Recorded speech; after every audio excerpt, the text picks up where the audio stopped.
সূরা আল লাইলের প্রথম আয়াত ওয়াল্লাইলি ইযা ইয়াগশা, শপথ রাত্রির যখন সে আচ্ছন্ন করে। ইতিমধ্যেই আমরা সূরা আল লাইল এবং তার পূর্ববর্তী যে সূরা শামস এই সম্পর্কে মোটামুটি কিছুটা আইডিয়া পেয়েছি। সূরা শামসে আল্লাহ উল্লেখ করেছেন মানুষের যে বিদ্রোহ বা মানুষের যে আল্লাহ বিমুখতা সেই ব্যাপারে, এবং এই সূরাতে আল্লাহ উল্লেখ করছেন এই বিদ্রোহ বা আল্লাহ বিমুখতার, আল্লাহ থেকে দূরে সরে যাওয়ার রুট কজ কি হতে পারে।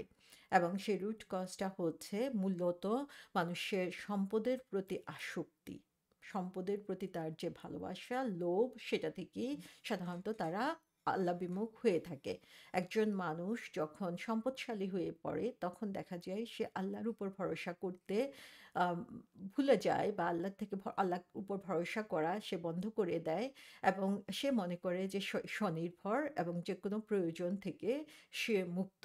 এবং এর কারণে যেটা হয় যে আমি মনে করি যে আমার উপরে কি অথরিটি আছে সেই জিনিসটা আমি চিন্তা করতে চাই না, সেটা আমি ভুলে যাই। এবং তখন দেখা যায় আমি আমার স্বেচ্ছাচারিতার সম্মুখীন হয়ে পড়ি। একটা উদাহরণের মাধ্যমে আমরা বলতে পারি যে যখন আমরা কারো আন্ডারে জব করি তখন আমাদের চেষ্টা থাকে কিভাবে আমাদের বসকে, সুপারভাইজারকে খুশি করা যায় যেন আমি আমার জবটা কন্টিনিউ করতে পারি বা ভালো স্যালারি পেতে পারি বা প্রমোশন পেতে পারি। কিন্তু যখন আমার এনাফ মানি হয়ে যায় তখন আমি দেখা যায় যে সেই জিনিসগুলো আর কেয়ার করতে চাই না, এবং সেই বস সুপারভাইজারকে যে ধরনের রেসপেক্ট দেখানো দরকার বা যেই আগ্রহ আন্তরিকতা নিয়ে আমি আগে কাজ করতাম সেটা আমি আর করি না। তো এখানে আল্লাহ সুবহানাহু ওয়া তাআলা আমাদেরকে সেই জিনিসটাই স্মরণ করিয়ে দিচ্ছেন যে মানুষ নিজেকে আম আল্লাহ থেকে মুক্ত মনে করে এবং সেজন্যই সেই স্বেচ্ছাচারী ভূমিকা নিয়ে থাকে। এবং আগের সূরাতে আল্লাহ আমাদেরকে বলে দিচ্ছেন যে আ আমাদের জন্য আ আ অন্তরের পরিশুদ্ধি, তাজকিয়া বা পিউরিফিকেশনটা কেন এত বেশি গুরুত্বপূর্ণ, এবং এই সূরাতে তিনি আমাদেরকে বলে দিচ্ছেন কিভাবে আমরা সেটা করতে পারি। এবং এই সূরাটা শুরু হয়েছে কিছু শপথের মাধ্যমে। যখনই কোনো শপথ নেওয়া হয় কোরআনে, তখনই এটা আমাদের উপরে দাবি করে যে আমরা এটার উপরে রিফ্লেক্ট করব। প্রত্যেকটা জিনিস নিয়ে আমি চিন্তা করব যে কেন এই শপথটা করা হয়েছে, এবং এরপরে যে রেসপন্সটা আসবে সেটার জন্য নিজেকে প্রস্তুত করব। কারণ সেটাই হচ্ছে সাধারণত সেই সূরার সেন্ট্রাল থিম হয়ে থাকে, বা মূল মেসেজটা সেখান থেকেই আসে। তো এই সূরার যে ফান্ডামেন্টাল লেসন বা মূল শিক্ষা আমরা বলতে পারি সেটা হচ্ছে যে এই সূরাতে বলা হচ্ছে মানুষের যে প্রচেষ্টা সেটা হচ্ছে বিভিন্ন দিকে বিচ্ছিন্ন বা বিভিন্ন দিকে ধাবিত হয়ে থাকে। কেউ হচ্ছে রাইটিয়াসনেস অথবা তাকওয়া বা আল্লাহ ভীরুতার জন্য কাজ করে, এবং কেউ হচ্ছে আল্লাহর অ্যাগেনস্টে অথবা আল্লাহর নির্দেশের বাইরে কাজ করে। এবং সে কারণে আমরা দেখি যে এই দুনিয়া এবং আখিরাতে যেই রিওয়ার্ড অথবা পানিশমেন্ট হবে সেটাও ভিন্ন হবে, এবং সেটার জন্য আল্লাহ সুবহানাহু ওয়া তাআলা আমাদেরকে রাস্তা দেখিয়ে দিয়েছেন যে কে কোনটা লাভ করবে। সো আল্লাহ আমাদেরকে এখানে বলে দিচ্ছেন যে কিভাবে আমরা নিজেকে সেভ করতে পারি। এবং মোস্ট রিকারিং থিম হচ্ছে এই সূরাতে যে সম্পদ, এবং এই সূরা থেকে আমরা দেখতে পাবো নিজের পিউরিফিকেশনের ওয়ে বলা হয়েছে। সো এই সূরার প্রতিটা জিনিসই হচ্ছে আমাদের জন্য অত্যন্ত, অত্যন্ত গুরুত্বপূর্ণ। এবং সম্পদশালী হওয়াতে কোনো দোষ নাই। কিন্তু সেই সম্পদ আমি অর্জন করার পরে আমার অ্যাটিটিউড কি হচ্ছে, আমি কিভাবে সেটা ব্যবহার করছি সেটার উপরে ডিপেন্ড করবে আমি এর কনসিকুয়েন্সে কি পাচ্ছি। সো এখানে আমরা দেখি আল্লাহ প্রথমেই যে জিনিসটা শপথ করেছেন, আম আ যে কয়েকটা জিনিসের শপথ করেছেন তার মধ্যে প্রথম জিনিসটা হচ্ছে ওয়াল-লাইল, যে আল্লাহ শপথ করছেন রাতের শপথ। আল-লাইল, লাইল শব্দটার অর্থ হচ্ছে রাত্রি, এবং ইযা শব্দটার অর্থ হচ্ছে when, এটা আমরা আগেও শিখেছি আগের পূর্ববর্তী সূরাগুলাতে।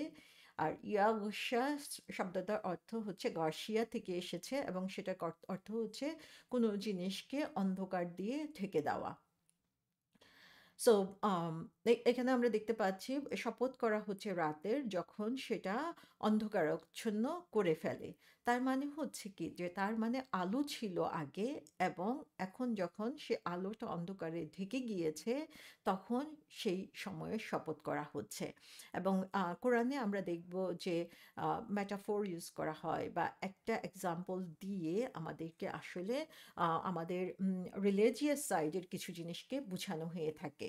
তো আল্লাহ যখন কোরআনে রাতের কথা বলেন তিনি সাধারণত অবিশ্বাস অথবা কুফরির কথা সেখানে রিফ্লেক্ট করে থাকেন, এবং যখন তিনি দিনের কথা বলেন তখন সেখানে রিভেলিয়েশনের কথা, নবুয়তের কথা, কোরআনের কথা সেখানে বুঝিয়ে থাকেন। কারণ আমরা দেখি যে কোরআন বা এই রিভেলিয়েশন কি করে, আমাদের যেই অন্তরের যে অন্ধকার সে অন্ধকারকে দূর করে দেয়, দিন যেভাবে রাতের অন্ধকারকে দূর করে দেয়। সো আগের সূরাতেও আমরা দেখেছি যে রাতের শপথ করা হয়েছে, এবং এই সূরাতেও রাতের শপথ করা হয়েছে। এবং এখানে তিনি বলছেন যে ওয়াল্লাইলি ইযা ইয়াগশা, যখন এটা অন্ধকারাচ্ছন্ন করে ফেলে। কিন্তু কি অন্ধকারাচ্ছন্ন করে, কোন জিনিসকে এটা কাভার করে, সেটা কিন্তু এখানে বলা হয় নাই।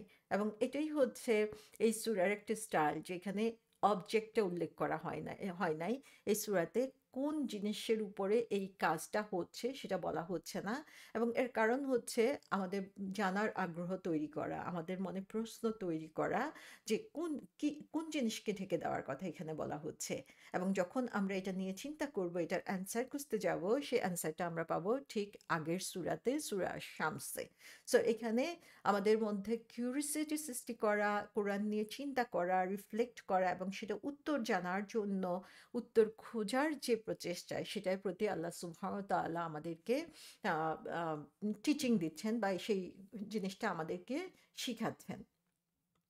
যেমন সূরা শামসে কি বলা হয়েছে, ওয়াল্লাইলি ইযা ইয়াগশাহা। দেখেন, ওয়াল্লাইলি ইযা ইয়াগশা, একটু পর্যন্ত কিন্তু সেম জিনিসই আমরা দেখতে পাচ্ছি সূরা আল লাইলের মতো। আর এখানে এসে সূরা শামসে এক্সট্রা শুধু হা ইউজ করা হয়েছে। শপথ রাত্রির যখন সে ইট যখন এটা কাভার করে, হা হা বলতে ঠিক ওই সূরাতে আগের যে জিনিসটাকে বোঝানো হচ্ছে সেটা হচ্ছে সূর্যকে। তার মানে হচ্ছে সূর্যের আলোকে এখানে বোঝানো হচ্ছে। সো এই দুইটা সূরা মিলে আমাদের পূর্ণ অর্থটা এখানে প্রকাশ করা হচ্ছে।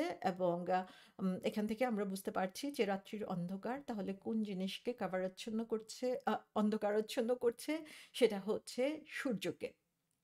সো আমরা কোশ্চেন এবং অ্যান্সার জানার জন্য কোরআনের কাছেই ফিরে যাচ্ছি, এবং কোরআন থেকেই আমরা শিখে নিচ্ছি এখান থেকে। সো অ্যাজ এ হোল পুরো কোরআনটা জানা সেজন্য আমাদের জন্য অত্যন্ত গুরুত্বপূর্ণ। এবং এখানে আমরা দেখি যে আল্লাহ সুবহানাহু ওয়া তাআলা রাতের কথা বলতে যেয়ে ইয়াগশা শব্দটি ইউজ করেছেন, এবং ইয়াগশা হচ্ছে প্রেজেন্ট টেন্স, এবং প্রেজেন্ট টেন্স মানেই হচ্ছে ইনকমপ্লিটনেস। সো তার কারণ হচ্ছে বর্তমানের শেষ কোথায় আমরা জানি না, এই বর্তমানের শেষের রেজাল্টটা কি হবে আমরা জানি না, এটা থেকে আউটকাম কি হবে আমরা জানি না। সো যখন প্রেজেন্ট টেন্সে বলা হয় তার মানে বোঝা হয় হয় যে এটা হচ্ছে ইনকমপ্লিট টাস্ক, এটা হচ্ছে কমপ্লিট না, পরিপূর্ণ না। সো এখানে আমরা রাতের জন্য ইয়াগশা শব্দটা ইউজ করে আল্লাহ আমাদেরকে বুঝিয়ে দিচ্ছেন যে অ্যাপ্রিসিয়েট করা, যে যখন রাত এই সূর্যকে আচ্ছাদন করছে, অন্ধকার করে দিচ্ছে, তখন এটা গ্র্যাজুয়ালি স্টেপ বাই স্টেপ হচ্ছে। এটা এমন না যে হঠাৎ করে ঝুপ করে অন্ধকার নেমে সমস্ত কিছুকে ঢেকে দিল। এবং এখান থেকে আমরা আরেকটা জিনিস দেখতে পাই, সেটা হচ্ছে যে যদিও রাত হয়ে গিয়েছে, যদিও সেটা সূর্যের আলোকে আচ্ছাদিত করে দিচ্ছে, কিন্তু তার মানে এই না যে এটা ফুললি ডার্ক হয়ে গেল। তারপরেও আমরা দিনের আলোর কিছু আভা দেখতে পাই, আমরা সেখানে হচ্ছে চাঁদের আলো দেখতে পাচ্ছি। তার মানে যতই রাত আচ্ছাদিত হোক না কেন, যতই সেটা অন্ধকারাচ্ছন্ন করুক না কেন, এটা কমপ্লিট অন্ধকার কিন্তু হচ্ছে না। তো সুবহান আল্লাহ, এই যে ন্যাচারাল যে ফেনোমেনন, সেটাও আমরা এখান থেকে দেখতে পাচ্ছি যে আল্লাহ সুবহানাহু ওয়া তাআলা এই একটা শব্দ দিয়ে আমাদেরকে বুঝিয়ে দিচ্ছেন যে যদিও রাত হচ্ছে অন্ধকারাচ্ছন্ন করছে, সূর্যকে আচ্ছাদিত করে দিচ্ছে, কিন্তু এটা কমপ্লিট না, এটা একটা ইনকমপ্লিট অ্যাকশন, এবং তারপরেও আমরা কিছুটা আলোর দেখা এখানে পেতে পারি। সো আশ-শাওকানি উনি বিখ্যাত একজন তাফসীরকারক, তিনি বলেছেন যে আম এটা হচ্ছে সমস্ত কিছুকে ঢেকে দেয় অন্ধকার দিয়ে, এবং না, এটা হচ্ছে পৃথিবীর উপরে একটা আচ্ছাদনের মতো ছেয়ে যায়। এবং এটা অলসো রেফার করে কুফর বা ডিসবিলিভ বা অবিশ্বাসের প্রতি। এবং আল্লাহ যখন দিনকে মেনশন করেন তখন সেটা লাইট অফ দ্য ডে বা রিভেলিয়েশনকে বুঝায়, কোরআনকে বুঝায়, যেটা হচ্ছে সমস্ত কিছুকে আলোকিত করে দেয়, অন্ধকারকে দূর করে দেয় এবং অন্য সমস্ত কিছুকে যে অন্ধকার হচ্ছে সমস্ত কিছুকে কাভার করে দেয়। সো এখান থেকে আমরা দেখি যে আল্লাহ সুবহানাহু ওয়া তাআলা যদিও রাতের কথা এখানে বলছেন, কিন্তু প্যারালালি আমরা যদি চিন্তা করি এখানে ডার্কনেস বলতে কুফরির কথাও বলা হয়ে বোঝানো হতে পারে আর শাওকানির মত অনুযায়ী। এবং সেই কুফরি কি করে সমস্ত কিছুকে অন্ধকারাচ্ছন্ন করে দেয়, আমাদের বিশ্বাসকে ঢেকে দেয়। এ ব্যাপারে আমরা দেখি কোরআনে বলা হয়েছে সূরা বাকারার 257 নম্বর আয়াতে, যারা ঈমান এনেছে আল্লাহ তাদের অভিভাবক, তাদেরকে তিনি বের করে আনেন অন্ধকার থেকে আলোর দিকে। তার মানে ঈমান আনা মানেই হচ্ছে আল্লাহ আমাদেরকে ইউখরিজুহুম মিনাজ জুলুমাতি ইলান নূর, তিনি অন্ধকার থেকে আমাদেরকে আলোর দিকে নিয়ে আসছেন। সুবহানাল্লাহ, এটা হচ্ছে আল্লাহর পক্ষ থেকে আমাদের জন্য বিরাট একটা নিয়ামত। আর যারা কুফরি করে তাদের অভিভাবক হচ্ছে তাগুত, মানে তারা হচ্ছে আল্লাহর যে হেফাজত থেকে তারা বের হয়ে আসছে। তারা তাদেরকে আলো থেকে বের করে অন্ধকারের দিকে নিয়ে যায়। ঠিক অপোজিট ডিরেকশনে আমরা দেখতে পাচ্ছি যে তারা কি করছে, ইউখরিজু ও ইউখরিজুনাহুম মিনাল নূরি ইলা জুলুমাতি, তারা আলো থেকে তাদেরকে অন্ধকারের দিকে নিয়ে যাচ্ছে। কারণ আল্লাহ যখন আমাদেরকে সৃষ্টি করেছিলেন তখন কিন্তু ফিতরা দিয়ে বা আল্লাহর যে দিন, সেই দিনের ভালোবাসা দিয়ে আমাদেরকে সৃষ্টি করেছিলেন। কিন্তু যখন আমরা কুফরি করি, অবিশ্বাস করি, তখন আমরা সেই ফিতরা থেকে বের হয়ে অন্ধকারের দিকে চলে যাই। আল্লাহ মাফ করুক আমাদেরকে। এরাই হলো দোজখের অধিবাসী, চিরকাল তারা সেখানেই থাকবে। তাহলে এখান থেকেও আমরা দেখতে পাচ্ছি যে আম ঈমানটা হচ্ছে আলোর মতো এবং অবিশ্বাস বা কুফরি হচ্ছে অন্ধকারের মতো।